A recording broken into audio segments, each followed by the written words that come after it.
When you go to prison, when you do a term, your people are there with you. When you go to prison, your mom goes to prison.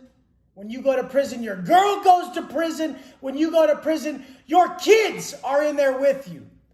Biggest mistake I ever saw was people not suffering while in prison. Not suffering out here. Suffering is the sole origin of consciousness. So, while these dudes were in prison, living it up, on drugs, you think it's not possible. These dudes think it's a game, and that's what keeps them from developing. They think it's a game. They avoid the suffering. We need to embrace the suffering so that we grow. Suffering is what brings us to our original sense of self, attaches us to everybody. Collective consciousness at a whole. I had a cellie one time where his girl called him and she said, "What the fuck?" And he's like, "What?" And she's like, "You're enjoying it, motherfucker. I'm on the street suffering. And you're in there getting high, enjoying it? You need to be suffering." That resonated with me. Because at that time in my life, the pain was the best teacher. I had lost everything and chose to gain more internally. All I did was lose stuff that meant nothing, so I could develop the things internally, the assets, the internal attributes that meant everything, the things that could not be taken. When you realize that you are your actions, your character, your thoughts, your energy, not all your shit, then you'll get everything you ever fucking wanted. But it rang so true when she said, I'm suffering more than you. And anybody would think that that was a choice, but these guys turn it into a game.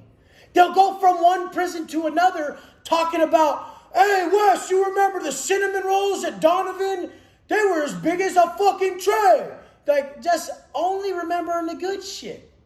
Then idiots come on here. "Wes, why do you relive it? Why do you relive it?"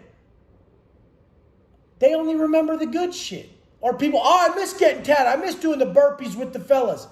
Only remembering the good shit. I choose to meditate on the pain. I choose to relive it, to connect to that painful shit, to never let it go. Because pain is our best teacher. On the other side of your pain is everything you ever wanted to know about yourself. If you were to wake up every morning and face it, which people will not do, you'll find all your answers right there. We're avoiding it. We're fearful how it makes us look, feel. It takes everything away from us until you flip it and you come in with courage. And you say, "I'm going to put that song on that just makes me want to fucking bawl. I'm going to put that song on that reminds me of my girl, of my kids, of my wife." People avoid that shit in there. What do you think heroin is? What do you think speed is? What do you think these drugs are? It's avoidance. They're just fucking living in a false reality.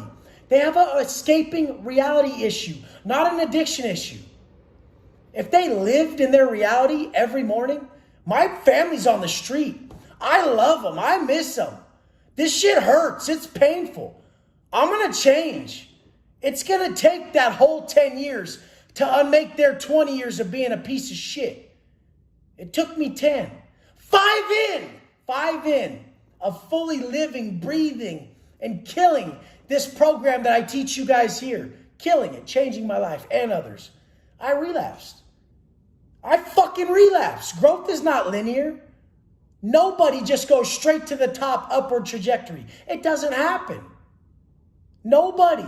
We all think we're gonna, but it's about how you get the fuck back up. Get the fuck back up! So every time I fell, every time I got back up, like every morning, I get back up. I don't give a fuck if I get 2 hours of sleep. I'm getting up. It's just that fucking feeling that nothing can stop you. It's your choice. You're not a victim. This life is blessed. I remember when I just wanted to walk up and down. The stupidest shit. The deodorant and the toiletries aisle. We call them cosmetics in prison. Why the fuck do we call them cosmetics in prison? Oh, you got any cosmetics? Like, what the fuck? But that's what we call deodorants and fucking toothpaste and all that shit. We would always just think about, yeah, you can walk up there, oh, they got all the fucking shit. So fucking stupid, but just looking forward to the smallest shit. And how quick we forget how free we are out here to live this life, to create the fucking future you wanted. I sat on my rack, watched my friends living a great life, pictures of things they were doing, how quick I surpassed all that shit. Why? Because I took the vices out of the equation. They would be crushing it if they weren't just taking one step forward and one step back by continually looking for happiness in the same place they lose it. Fast fucking money, alcohol, drugs, easy fucking women, easy life, not really committing to nobody. I'm so fucking committed to my family, my life, you guys, this channel, growth of others, this process. I'm committed to that fucking pen on my table. Everything. You add the power to your life. This is your life, motherfucker. How are you speaking about your life in your head? Don't you ever say you don't love this life. Yes, there's a downturn sometimes. There's winning and there's losing seasons. Every loss is a chance for an exponential gain. Just by contrast alone, that you knew the bottom, so the top is that much more sweet. A spoiled ass bitch that nobody respects. He don't even know how sweet the top is, because he always was right there. He doesn't know the bottom. He don't know the gutter. We were in the gutter, still looking at the stars like, bam, that's gonna be me, motherfucker. And then we worked every day for it. Habits in a line with the future we needed. Why did we need it? Because mom was there. Because mom, both her sons were in prison. And it crushed her. Made her feel like a horrible mom. And I had to fucking do it for her. I had nothing else. And then I started, as I got better and better at developing my vision, I felt my future family. I felt how real it was. And now I know the feeling you guys have. I feel what you need to get up for. So I'm never going to stop telling you that you need to drop that liquor. You need to drop those drugs. You need to take care of your health so that it raises your mindset, your energy, and you're a better father, better husband. I ain't fucking even close to perfect. I'm learning every day from everyone. It's there. It's in you. You have the strength. Look at their faces.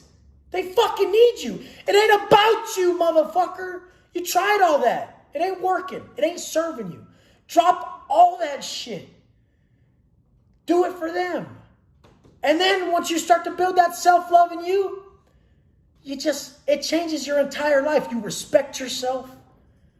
You feel fucking great from your actions each day. You stack these wins. It gets easier and easier and easier till you have a plate full of variables that would blow people's minds and you're crushing life. I did it, you guys. I did it. I did it with your help. Did it with my wife's help, my mom, all their love and their support. I never did it for me. I always did it for other people. And then once I gained that love within, I saw that I don't want no part of that other bullshit. Don't want none of that negativity. Don't want none of that life. That's a hurt motherfucker. Wanting a hug. Blasted up all over the face, slung back, fucking da-da-da. I'm fucking violent, look at me. Dude, it's just a fucking painful exterior. Someone who needs a fucking hug, needs love in their life, acted out for it, wishing, hoping they would get it. But pushing it away because everyone always pushed them away. I know. I was the same way. Fuck you if you don't support what I'm doing. That's how I was. Intense in the worst way. You guys, it's not about you. It's about all of us being better for all of us. I love you guys. Have a great day.